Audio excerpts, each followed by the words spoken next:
Well, thank you for joining me.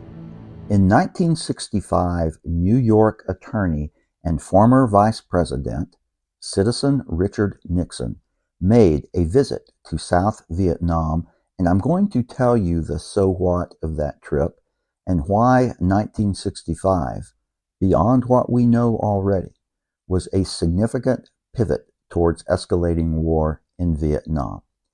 I just recently discovered a 10-minute U.S. Army film of Nixon's visit and resurrected it from the U.S. archives to show it to you here. The film has no sound, so I will narrate the story I'm about to tell you while the film plays. This story begins with Nixon losing the 1960 presidential election to Senator John Kennedy in one of the closest elections in U.S. history, Kennedy winning the national popular vote by a margin of just 112,827 votes out of nearly 69 million cast, a difference of only 0.17%. Then 1962 comes around and Nixon runs for governor of California, a state he and Eisenhower had carried in 1952 and 1956, and Nixon had carried over Kennedy in 1960. Nixon was favored to defeat Democratic Governor Pat Brown, as the polls indicated, but when the election night smoke cleared, Brown had defeated Nixon by 5 percentage points, a margin that stunned Nixon and national pundits.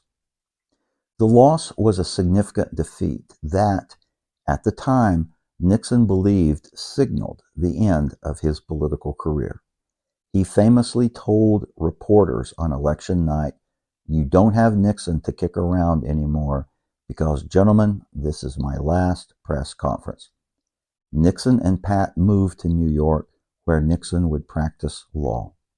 In 1965, winds of change blew.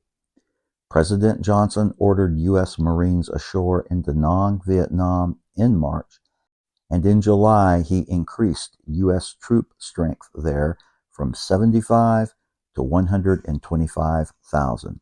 2 weeks after this troop surge, on August 9, Nixon and former President Eisenhower came to West Branch, Iowa, to the Herbert Hoover Presidential Library and Museum to give speeches in honor of Hoover almost a year after his death. But 8 minutes into Nixon's speech, he made a surprising pivot. He begins talking about Vietnam.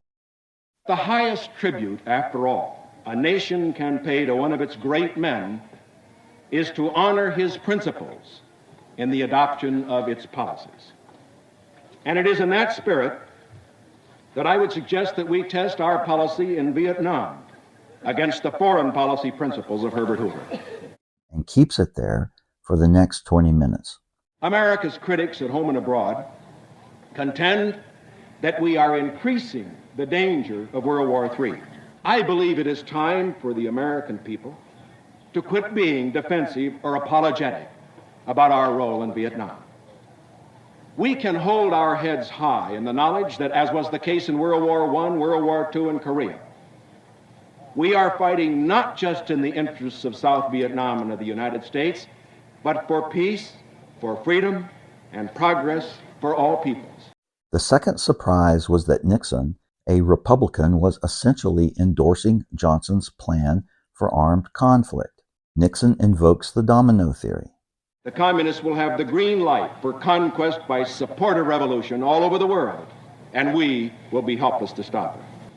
The communists do not have to be told that we are for peace. They have to be convinced that they cannot win the war. We shall agree to any honorable peace, but on one issue, there can be no compromise. There can be no reward for aggression. Forcing the South Vietnamese into a coalition government with the communists would be a reward for aggression. Neutralizing South Vietnam would be a reward for aggression. Forcing the South Vietnamese to give up any territory to the communist aggressors would be a reward for aggression. Over and over, Nixon emphasizes the U.S. must be in South Vietnam to save the world from communism. If the communist aggressors are not stopped now, the risk of stopping them later will be significantly greater. Too much of the discussion in Vietnam has been in the dreary terms of day-to-day tactics, of targets to be hit or excluded, of the cost involved. I believe it's time for all Americans to raise their eyes proudly to the great goals for which Americans are fighting in Vietnam. We are fighting for the right of self-determination for all nations, large and small. We are fighting to prevent the Pacific from becoming a Red Sea. To achieve these goals, Americans must be united in their determination not to fail the cause of peace and freedom in this period of crisis. Historians surmise that the audience must have been surprised at Nixon's turn to Vietnam because the speech was getting no applause. This is not a case of American intervention in a civil war. We are helping South Vietnam resist communist intervention. The speech to honor Hoover had suddenly turned to the Vietnam War, and the audience was silent. Only when Nixon mentioned the power of the U.S. did he get applause. No nation in the world today could afford the luxury of neutrality if it were not for the power of the United States of America. He then said the U.S. must step up its bombing, and this gets applause as well. I believe that at this time, we must continue to step up our air and sea attacks on North Vietnam until the communist leaders stop their aggression against South Vietnam. Historians believe this speech represented Nixon's desire to re-emerge on the national stage as a Republican leader and was a clear signal he intended to do that. And although Nixon does not mention Johnson by name, Nixon was essentially endorsing LBJ's policies of escalation in Vietnam. Nixon had always been a strident anti-communist hawk from his early days. In a separate press conference in 1965, Nixon said that 125,000 American troops and an expanded bombing campaign would be sufficient to achieve victory in South Vietnam.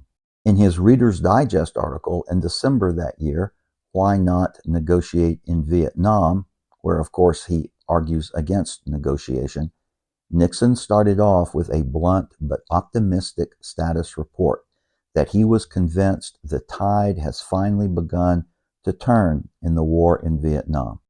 He argued that the war would be won only if the pressure on the North Vietnamese was maintained, and if that were the case, the effort would still last 2 years or more. He said the communists were losing ground, and what had made the difference was airstrikes in North Vietnam and our commitment to ground troops in South Vietnam.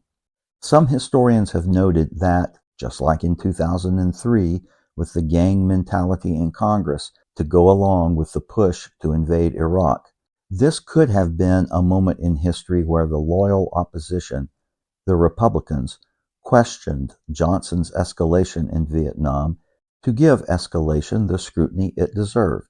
But instead, Nixon's full-throated endorsement of escalation was clearly a shifting moment that encouraged political resolve to increase U.S. involvement in Vietnam and signaled Republican endorsement. LBJ was encouraged that Nixon was endorsing escalation policies in Vietnam, and this in turn gave Johnson political cover to continue escalation. Nixon's September visit to Vietnam was another step in his hawkish advance on Vietnam and personal re-entrance onto the national stage.